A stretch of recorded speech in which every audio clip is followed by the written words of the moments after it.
பல களியாட்ட நிகழ்வுகளில் எமக்கு வானத்தில் பல நிறங்களில் வானவெடிகள் வெடிப்பதை கண்டு கொள்ள முடியும். ஆனால் இவ்வாறாக பல வர்ணங்களில் வானவெடிகளில் நிறங்கள் கிடைப்பது எவ்வாறு என நீங்கள் அறிவீர்களா? இன்று நாம் உங்களுக்கு தெளிவுபடுத்துவது எவ்வாறு வானவெடிகளுக்கு நிறங்கள் கிடைக்கின்றது என்பது தொடர்பான இரசாயன விஞ்ஞான ரீதியிலான தெளிவுபடுத்தலாகும்.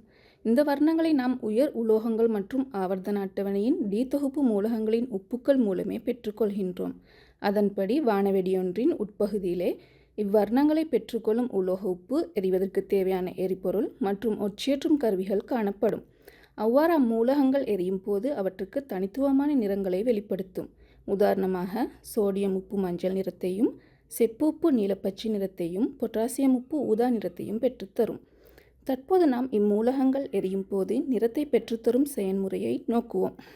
மேல் வானத்தில் வானவெடியொன்று வெடிக்கும் போது அதன் வெப்பநிலை 1500 பாகை செல்சியஸ் வரை உயரும். இதன்போது அணுவில் காணப்படும் இலத்திரன் அரட்டப்பட்டு சக்தியை பெற்றுக்கொண்டு அணுவிலுள்ள உயர் சக்தி மட்டங்களுக்கு பயணிக்கும். ஆனால் உயர் சக்தி மட்டத்தில் இருக்கும் உறுதியற்ற நிலை காரணமாக இலத்திரன் அதன் சக்தியை மின்காந்த கதிர்களாக வெளியேற்றுவதுடன் உறுதியான நிலைக்கு மீண்டு வரும்.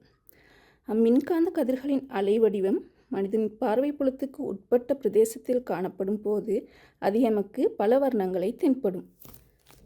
ஒவ்வொரு உலோகங்களும் வெவ்வேறு அளவில் சக்தியை உறிஞ்சிக்கொள்வதால் அவற்றின் தனித்துவமான நிறம் எமக்கு தென்படும். நாம் அவ்வாறு நிறங்களை பெற்றுக்கொள்வதை பின்வரும் ஆய்வுக்கூட செயற்பாட்டின் மூலம் பார்ப்போம். முகவையொன்றினுள் தகனித்து பெறப்பட்ட சுவாலையொன்றில் ஸ்ட்ரோன்சியம், செப்பு, சோடியம் போன்றவற்றின் உப்பை சேர்க்கும் போது வெவ்வேறு நிறங்களில் இவ்வாறு சுவாலை கிடைப்பதை உங்களுக்கு கண்டுகொள்ள முடியும்.